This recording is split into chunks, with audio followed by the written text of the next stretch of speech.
اسلام کی بنیادیں. ابن عمر رضی اللہ عنہما سے روایت ہے، رسول اللہ صلی اللہ علیہ وسلم نے فرمایا، اسلام کی بنیاد 5 چیزوں پر رکھی گئی ہے: گواہی دینا کہ اللہ کے سوا کوئی معبود نہیں اور بے شک محمد اللہ کے رسول ہیں، نماز قائم کرنا، زکوٰۃ ادا کرنا، حج کرنا اور رمضان کے روزے رکھنا. 5 پلرز ہیں ہمارے دین کے، ٹھیک ہے، جن پر یہ چھت کھڑی ہے. حضرت عائشہ رضی اللہ عنہ سے مروی ہے کہ رسول اللہ صلی اللہ علیہ وسلم نے فرمایا، 3 چیزیں ایسی ہیں جن پر میں قسم کھا سکتا ہوں. ان میں سے ایک یہ کہ اللہ عز و جل اس شخص کو جس کا اسلام میں کوئی حصہ ہو اس کی طرح نہیں کرے گا جس کا کوئی حصہ نہ ہو. اور اسلام کا حصہ 3 چیزیں ہیں: نماز، روزہ اور زکوٰۃ. مختلف احادیث اس بارے میں آتی ہیں، لیکن جو یہ جامع حدیث ہے جو امام بخاری لائے ہیں، جس میں اسلام کا پورا تعارف کرا دیا گیا ہے. اسی طرح حدیث جبریل میں بھی ہمیں یہ بات وضاحت سے ملتی ہے کہ شہادتین کے علاوہ نماز، روزہ، حج، زکوٰۃ.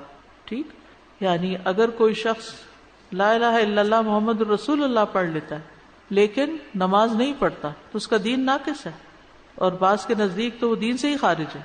اسی طرح کوئی روزے کا انکار کر دے یا حج کا انکار کر دے یا زکوٰۃ کا انکار کر دے تو وہ بھی اسلام کی بنیادیں ڈھانے والا ہے. تو ان ارکان میں کمی نہ کرنے والوں کے لیے کامیابی بھی ہے. ایک شخص رسول اللہ صلی اللہ علیہ وسلم کے پاس آیا، اس کے بال پریشان بکھرے ہوئے تھے، اس کی آواز کی بنبناہٹ سنائی دے رہی تھی مگر اس کی بات سمجھ میں نہیں آ رہی تھی کہ وہ کیا کہہ رہا ہے. یہاں تک کہ وہ نزدیک آ گیا، پتا چلا کہ وہ اسلام کے بارے میں پوچھ رہا ہے. تب یہ اسلام کی ایک سٹرکچر ہے، ایک ڈھانچہ ہے اور اسلام کی ایک اصل بنیادیں ہیں. تو رسول اللہ صلی اللہ علیہ وسلم نے فرمایا، اسلام یہ ہے کہ دن میں 5 نمازیں پڑھنا. اس نے کہا، مجھ پر اس کے سوا تو کوئی نماز نہیں. آپ نے فرمایا، نہیں مگر یہ کہ تو نفل پڑھے. رسول اللہ صلی اللہ علیہ وسلم نے فرمایا، رمضان کے روزے رکھنا. اس نے کہا، مجھ پر اس کے سوا کوئی اور روزہ تو نہیں. آپ نے فرمایا، نہیں مگر یہ کہ تو نفل روزے رکھے تو اور بات ہے. پھر رسول اللہ صلی اللہ علیہ وسلم نے اسے زکوٰۃ کا ذکر کیا. وہ کہنے لگا، کیا مجھ پر کوئی صدقہ تو نہیں؟ آپ نے فرمایا، نہیں مگر یہ کہ تو نفل صدقہ دے. پھر وہ شخص پیٹھ موڑ کر چلا گیا، یوں کہتا جاتا تھا، اللہ کی قسم نہ اس سے بڑھاؤں گا نہ گھٹاؤں گا. آپ نے فرمایا، اگر یہ سچا ہے تو کامیاب ہو گیا. یعنی کامیابی کے لیے یہ لوازمات تو ضروری ہیں. اب کیا کہیے ان لوگوں کے بارے میں کہ جو اپنے آپ کو مسلمان بھی کہتے ہیں لیکن نمازوں میں بھی ڈنڈی مارتے ہیں. اب تو آہستہ آہستہ روزوں کے بارے میں بھی لوگ بہت تساہل پسند ہوتے چلے جا رہے ہیں. پہلے یہ ہوتا تھا کہ نماز پڑھیں یا نہ پڑھیں روزے ضرور رکھتے تھے، لیکن اب اس کے بارے میں بھی وہ پابندی نہیں رہی. پھر اسی طرح زکوٰۃ. اب مثلاً کسی کی زکوٰۃ اگر رمضان میں فرض ہو گئی ہے تو اس کو ذوالحج تک نہیں ٹالنا چاہیے، رمضان میں ہی نکال دینا چاہیے. یعنی آپ میں سے ہر ایک کو اپنی اسلامی کیلنڈر کے مطابق زکوٰۃ کی تاریخ معلوم ہونی چاہیے اور اس تاریخ تک آپ زکوٰۃ نکال چکے. تو بہرحال اسلام کی بنیادوں میں سب سے پہلی بنیاد کیا ہے؟ شہادتین، اشہد ان لا الہ الا اللہ و اشہد ان محمد رسول اللہ. یہ دنیا اور آخرت میں ایمان والوں کا قول ہے. رسول اللہ صلی اللہ علیہ وسلم نے فرمایا، مسلمان جب قبر میں سوال کیا جائے گا تو وہ گواہی دے گا کہ اللہ کے سوا کوئی معبود نہیں اور یہ کہ محمد اللہ کے رسول ہیں. تو اللہ کے اس فرمان کا یہی مطلب ہے کہ اللہ تعالیٰ ان کو قول ثابت کے ساتھ ثابت قدمی عطا فرمائے گا، یعنی ان کی کامیابی ہو جائے گی. جو شخص توحید کا اقرار کر دے تو اس کے لیے کیا ہے؟ جہنم کی آگ اس پر حرام ہو جاتی ہے. تو کسی بھی شخص کا کوئی عمل قبول نہیں جب تک کہ وہ کلمہ شہادت نہیں ادا کر لیتا. یہ مسلمان ہونے کی علامت، اسلام میں داخل ہونے کے لیے ضروری ہے. دوسری چیز نماز ہے. لا الہ الا اللہ پڑھنے کے بعد جو پہلا کرنے کا کام ہے جس سے کوئی چھٹکارا نہیں، وہ نماز ہے. کوئی شخص جب مسلمان ہو جاتا ہے تو پہلی چیز جو اس کو سکھانی چاہیے وہ نماز ہے. اور اگر اس کو پڑھنی نہیں بھی آتی تو ساتھ اس کو وضو کرائیں اور ساتھ اس کے کھڑے ہو کر اس کو نماز کے ایکشن سکھائیں. اسی طرح بچوں کے اوپر جو پہلی چیز آتی ہے سمجھ کے بعد، وہ 7 سال کی عمر میں ان کو کیا ہے؟ نماز کا حکم دو. اور 10 سال کے ہوئیں اور اگر نہیں نماز پڑھتے تو مار بھی سکتے ہیں. پھر اسی طرح ایک اور روایت میں آتا ہے، رسول اللہ صلی اللہ علیہ وسلم نے فرمایا، اللہ نے اپنے بندوں پر 5 نمازیں فرض کی ہیں. جس نے ان کا حق ادا کیا، ان کو ہلکا سمجھتے ہوئے ان میں سے کچھ ضائع نہیں کیا، تو اللہ تعالیٰ کا اس کے لیے قیامت کے دن یہ وعدہ ہے کہ اس کو جنت میں داخل فرمائے گا.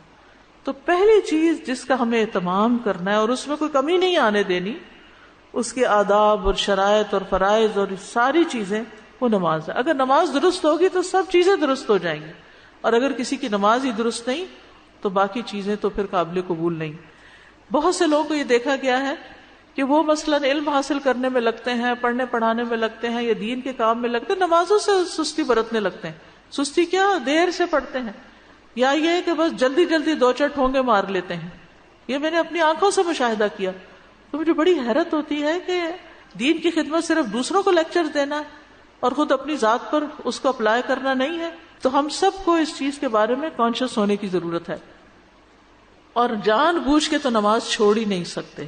نبی صلی اللہ علیہ وسلم نے فرمایا جان بوجھ کر نماز کو مت چھوڑا کرو، اس لیے کہ جو شخص جان بوجھ کر نماز کو ترک کرتا ہے تو یقیناً اس سے اللہ کی ذمہ داری ختم ہو جاتی، پھر بخشش کی کوئی گارنٹی نہیں ہے.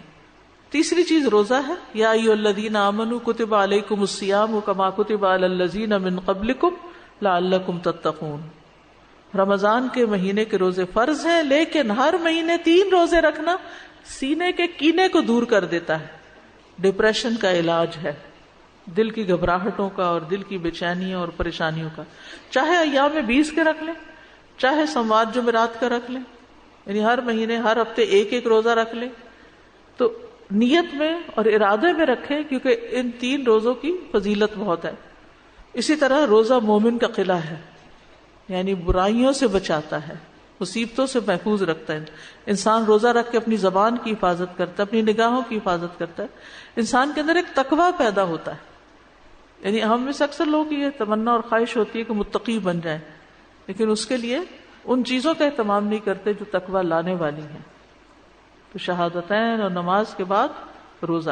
چوتھی چیز زکوٰۃ ہے. انسان دیندار نہیں کہلا سکتا جب تک کہ وہ اپنی وقت زکوٰۃ ادا نہیں کرتا. نبی صلی اللہ علیہ وسلم نے فرمایا جس نے اپنے مال کی زکوٰۃ ادا کی بس اس سے اس کے مال کی برائی جاتی رہی، یعنی اس کے مال کو انشاءاللہ نقصان بھی نہیں ہوگا، اور اس کے اندر جو میل کچیل ہے یا کوئی مشتبہ چیزیں آ گئی ہیں تو وہ بھی نکل جائیں گی. مال کو پاک کرنے کا ذریعہ زکوٰۃ ہے ہی پاکیزگی کی بات. اور جو زکوٰۃ نہیں دیتے وہ آخرت پر بھی ایمان نہیں رکھتے. الذین لا یؤتون الزکاۃ وهم بالآخرۃ هم کافرون. تو یہ بھی کفر کی ایک شکل ہے. اور زکوٰۃ نہ دینے والوں کا انجام بہت برا ہے. قیامت کے دن جس چیز کی زکوٰۃ نہیں دی وہ انسان کے لیے سونا چاندی ہو، وہ وبال جان بن جائے گی، جس کی تفصیلات آپ پڑھتے رہتے ہیں. 5ویں چیز حج ہے. حج کی فرضیت ہے صاحب استطاعت پر. وَلِلَّهِ عَلَى النَّاسِ حِجُّ الْبَيْتِ مَنِ اسْتَطَاعَ إِلَيْهِ سَبِيلًا ومن کفر. اب آپ دیکھ رہے ہیں نماز سے انکار ہے تو کفر کی بات آئی، زکوٰۃ سے انکار ہے تو کفر کی بات آئی، اسی طرح روزے اور حج سے. تو اسلام کا اپوزٹ کفر ہے. اگر کوئی شخص ان چیزوں کی پابندی نہیں کرتا تو گویا وہ اسلام کی باؤنڈری سے باہر نکلنے لگتا ہے. تو اللہ کے لیے لوگوں پر اس گھر کا حج فرض ہے جو اس کے راستے کی طرف استطاعت رکھتا ہو، اور جس نے کفر کیا تو بے شک اللہ تمام جہانوں سے بہت بے پرواہ ہے. اس فریضے کی ادائیگی میں جلدی کرنی چاہیے. بہت سے ایسے خاندان ہوتے ہیں، امیر ہیں، مالدار ہیں، ریسورسز ہیں، سب کچھ ہیں، لیکن اللہ کے گھر جانے کی طرف دھیان ہی نہیں آتا. دنیا میں اتنے مشغول ہیں، اولاد میں، مال میں اور کاموں میں، کہ حج کا خیال ہی نہیں آتا. رسول اللہ صلی اللہ علیہ وسلم نے فرمایا حج فرض ہونے کے بعد اس کی ادائیگی میں جلدی کیا کرو، کیونکہ تم میں سے کسی کو پتہ نہیں کہ بعد میں کیا پیش آنے والا ہے، اگلے سال ہوں گے یا نہیں ہوں گے. اور اسی طرح ایک دفعہ اگر حج کر لیا تو وہ بھی کافی نہیں. رسول اللہ صلی اللہ علیہ وسلم نے فرمایا یقیناً اللہ تعالیٰ فرماتے ہیں جب میں بندے کو اس کے جسم کے لحاظ سے صحت دوں اور اس کی معیشت میں وسعت دوں اور اس پر 5 سال گزر جائیں اور وہ میری طرف نہ آئے تو وہ محروم ہے. جسمانی صحت میں فٹ ہو اور پیسے بھی ہوں تو دوبارہ بھی حج ریپیٹ کرنے میں کوئی حرج نہیں. اور حج مبرور کی جزا جنت کے سوا کچھ نہیں.